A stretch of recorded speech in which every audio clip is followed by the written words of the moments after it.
Hello, everyone, and welcome back to Mr. English Channel, where learning English is easy and fun. I'm Emily. Hey, Emily. It is so great to be here today. I am really happy to talk to our amazing listeners again. I know, I always look forward to our recording days. How is your week going so far? It is going really well, thanks for asking. Actually, I had a very busy morning today. Oh, really? Tell me about it, because my morning was super quiet and relaxed. Well, my alarm didn't go off at 6 a.m. like usual, so I woke up late and had to run around the house. Oh no, that is the worst feeling. Did you miss your morning coffee? No way. I never miss my coffee, Emily. I just made it really fast and drank it while putting on my shoes. That sounds so stressful, but it is actually a perfect example for our topic today. We're talking about how to describe your day in English. You are so right. It is something we do every single day with our friends. But how do we start? Usually, it's best to start from the very beginning. You can use simple words like first or in the morning. Right, like when I said I woke up late. A good sentence is just, first, I woke up at 7 instead of 6. Exactly. That's simple and clear. And then you can use transition words like then or after that to move to the next activity. Those words are like glue for your sentences.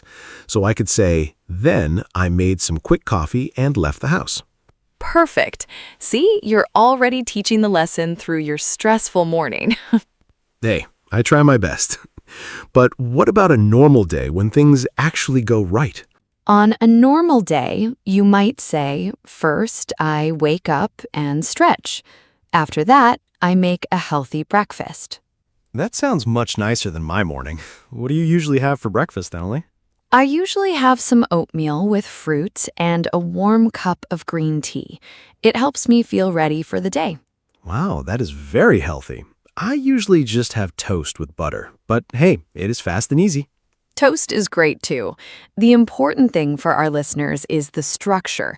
We use the present tense when we talk about our daily routine in general. Ah, that is an important detail.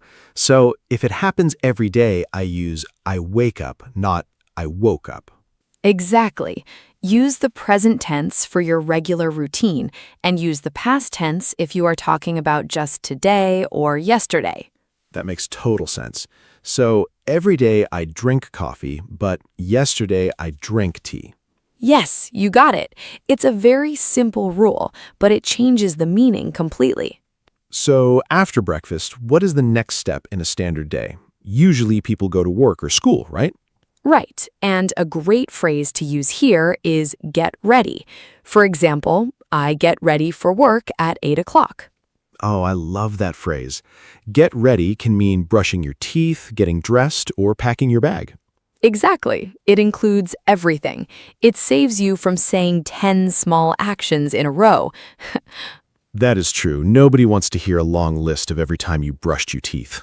Right. We want to keep the conversation moving naturally. So after you get ready, how do you talk about traveling to work? Well, you can say I commute to work, or just simply I go to work by car, or I take the bus. Simple is always better. I take the train or I drive to work are excellent options for intermediate learners. For sure. Personally, I drive to work, and the traffic is usually a bit heavy in the morning. Traffic can be so annoying. Do you listen to anything in the car to pass the time? Oh, always.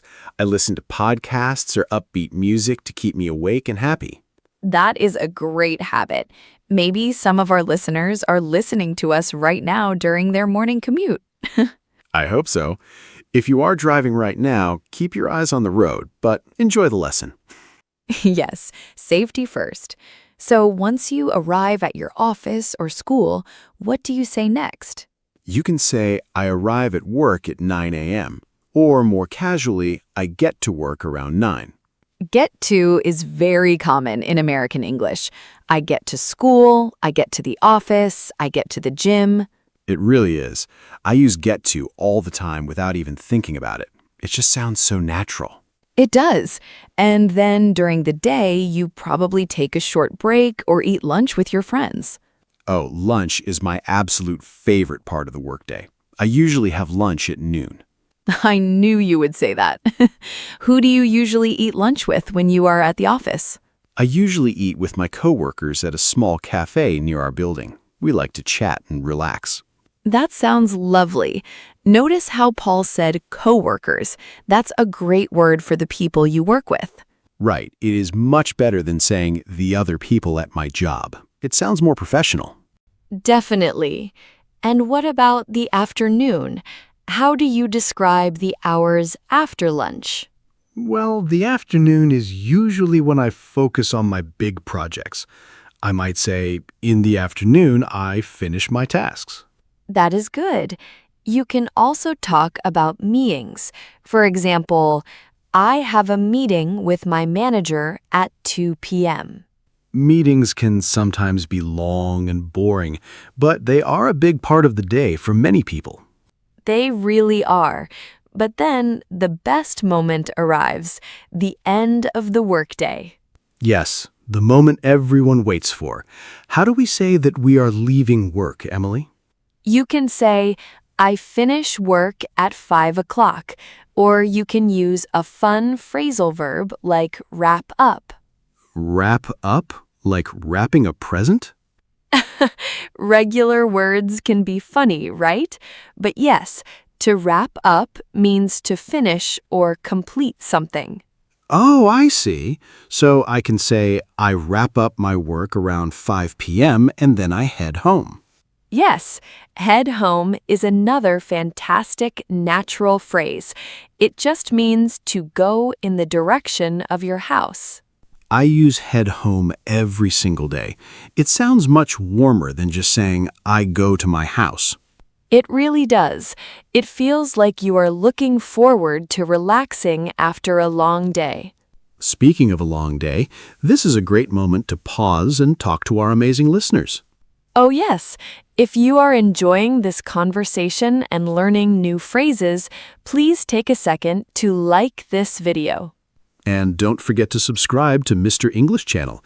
Share it with a friend who is also learning English. We love reading your stories, so today, leave a comment below telling us, what time do you usually wake up? Yes, tell us your morning time. I promise I won't judge you if you wake up late like I did today. Yes, we want to know. Now, let's get back to the evening routine, Paul. So, after we head home, what do most people do next? For me, the first thing is changing into comfortable clothes. Oh, absolutely. I take off my shoes and put on my favorite soft clothes immediately. It is a great feeling. Then, it is time for dinner. Some people love to cook and other people prefer to order food. Which one are you, Paul? Do you cook dinner or order delivery? Honestly, I like to cook when I have time. It helps me relax after a busy day. I cook simple things like pasta or chicken. That sounds delicious. I also prefer cooking at home. It feels healthier and more personal. What do you do after dinner to wind down before going to sleep? Oh, wind down is a beautiful phrase. It means to relax your body and mind before bed. Yes, it is like slowing down a machine. I usually watch a little bit of television or read a book. Me too. I like to read a chapter of a book with a small cup of warm tea. It helps me sleep better. I try to read, but sometimes I just fall asleep on the couch with the book on my face. That happens to the best of us, especially when we are very tired from work. Exactly. And then finally, the last step of the day is going to bed. You can say, I go to sleep at 10 p.m. Or you can say, I hit the sack. That is a very common American idiom for going to bed. Hit the sack? That sounds a little violent, Emily. Don't worry, it doesn't hurt. The sack just means the bed. It is just a fun way to say you are going to sleep. I like that. I am so tired, I'm going to hit the sack. It sounds very fluent. It really does. So now we have a complete picture of a standard day from morning to night. We do. But what happens if someone asks you, how was your day? How do you answer that question in a general way? That is a great question. You don't always have to tell the whole story. You can give a short, general answer first. Right. Like if the day was good, you can say, it was great, it was pretty good, or I had a productive day. Yes, productive is a wonderful intermediate word. It means you completed many tasks and did a lot of work. I love using that word. It makes me feel good about my time. What if the day was bad or difficult? If it was a tough day, you can say, it was exhausting, it was a long day, or it was pretty stressful. It was a long day is a very common phrase when people are just tired from working too much. Yes, and notice that we don't mean the day actually had more hours. It just felt long because we worked hard. Right. Time moves slowly when you were doing something difficult. Exactly. It feels like the clock stops moving completely. So, Emily, if a friend asks you about your day, do you usually give a lot of details or just a quick summary? It depends on the friend, honestly. If it is a close friend like you, I share the small details. If it is a stranger, I just say, it was good, thanks. That is true. You don't want to tell the grocery store worker your whole morning story. No, definitely not. They just want to scan the food and move to the next person. A simple, good, thanks is perfect.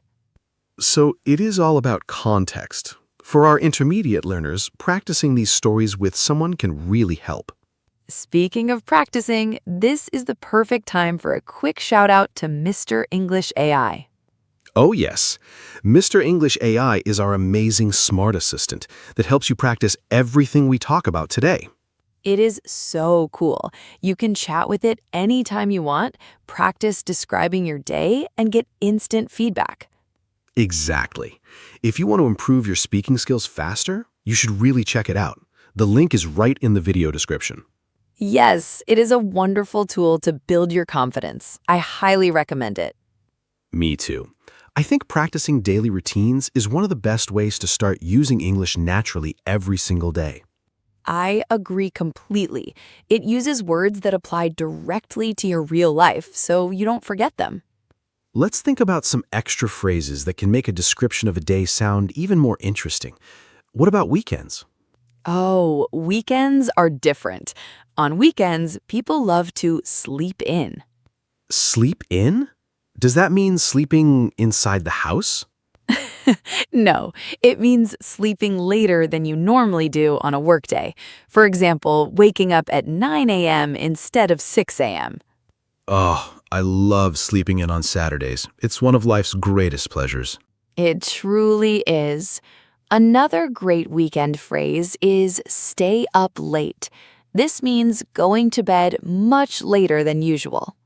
So, I stayed up late on Friday night watching movies, and then I slept in on Saturday morning. Beautiful. You combined both phrases perfectly in one sentence. That sounds incredibly natural. Thanks. I am practicing my own English lessons here. You are doing great, Paul. Another good phrase for free time is hang out. Hang out just means to spend time relaxing with your friends or family without a specific plan. Yes, like on Sunday afternoon, I hung out with my family at the park. Perfect. Notice that the past tense of hang is hung.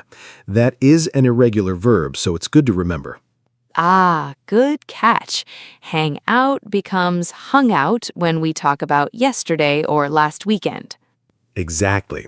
It's these small details that help intermediate students move up to the next level of fluency. It really helps to hear these words used in a real conversation instead of just reading them in a book. That is exactly why we make this podcast. We want to show how English lives in everyday moments. Well, I think we covered a lot of great vocabulary today, from early morning alarms to hitting the sack at night. We certainly did. I hope our listeners feel more comfortable sharing stories about their daily lives now. Me too. Remember to use those transition words like first, then, and after that to keep things organized and easy to follow. Well, everyone, that brings us to the end of our episode today. Thank you so much for hanging out with us. Yes, thank you all. Please remember to like this video, subscribe to Mr. English channel, and leave your comment about your morning routine. We love you guys, and we will see you in the next episode. Bye-bye. Goodbye, everyone. Have a wonderful day.